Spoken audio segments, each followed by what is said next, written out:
All right. Hi, everybody.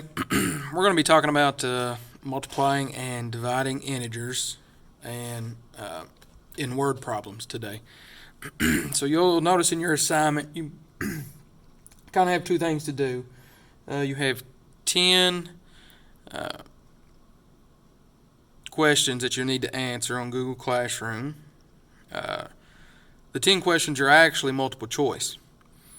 Once you get finished doing the multiple choice, multiplying and dividing integers form, you're asked to go to the written responses, and there you're going to find a Google document where you have to actually type in your response answering the previous 10 questions that you already went over. So, the easiest thing probably will be for you to do the 10 multiple choice first, okay? And while you're doing those 10 multiple choice, you need to be writing your responses down when you're doing that. And then once you go over and do your written responses, all you have to do is go back and look at what you wrote down, and you can just type it in and you'll be good to go. Okay? So, but right now we're just going to talk about a couple. We have a multiplying one and dividing one that we're going to talk about. So, let's go over these. A mountain climber climbed up a cliff 50 feet at a time. He did this 5 times in one day. What was the overall change in his elevation? Okay? And as you can see, I've already got the answer on here, okay? So we're at 250 feet is his elevation. Now, let's go back and look at what can help us determine whether our numbers are going to be positive or negative. So, a mountain climber climbed up a cliff 50 feet, okay? So, climbed up. So, if we're climbing up, is that going to be a positive or a negative? It's going to be a positive, okay? At a time. He did this 5 times, okay? So, basically, that's just telling you he did it 5 times. So we can go ahead and write a multiplication expression and just multiply 50 by 5. Okay? I don't know how good this agua green shows up, but I kind of like it. Okay? So you get 250 feet.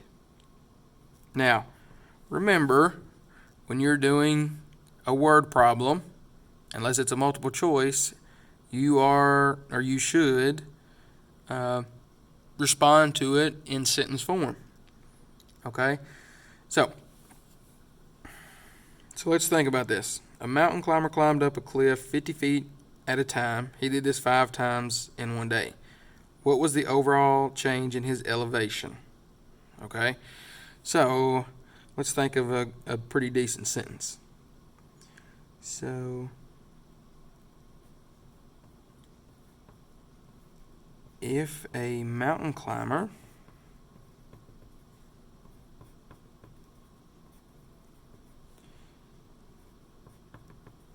climbed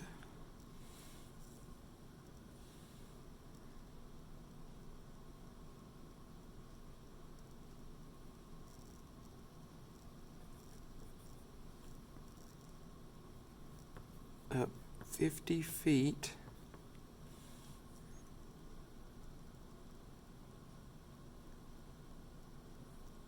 let's see, if a mountain climber,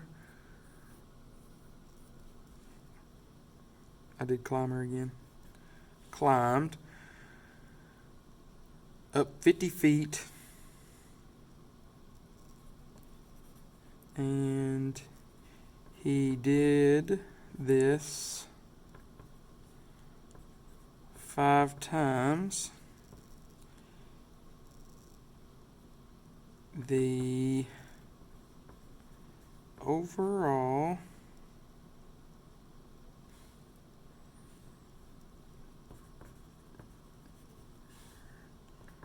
change in his elevation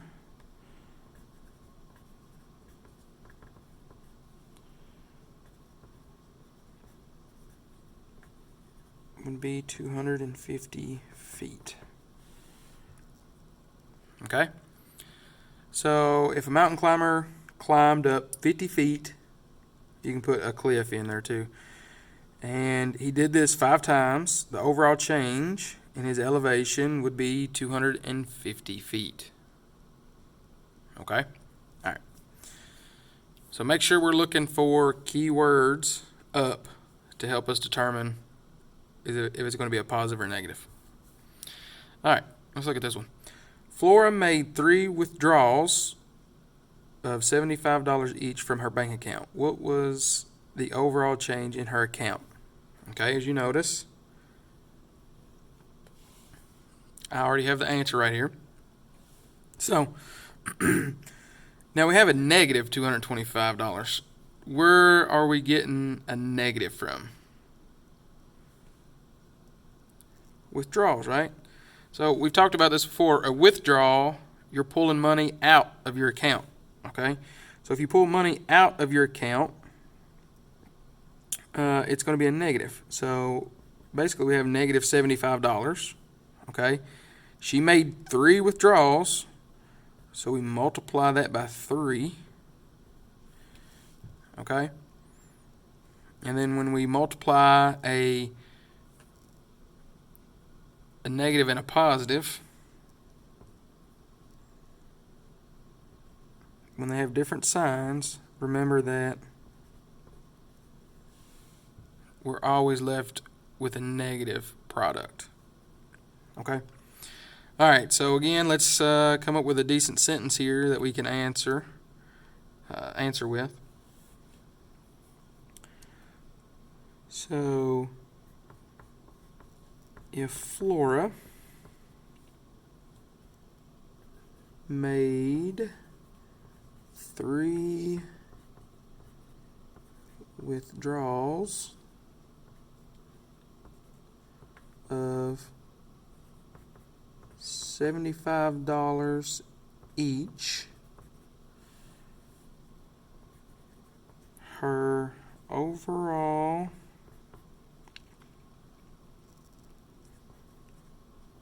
change in her account would be negative $225. Okay? So, just keep that in mind when you're doing your word problems and when you're writing your responses, to make sure that you're looking for your key terms that's going to help you determine whether it's going to be positive or negative. Okay? See you tomorrow.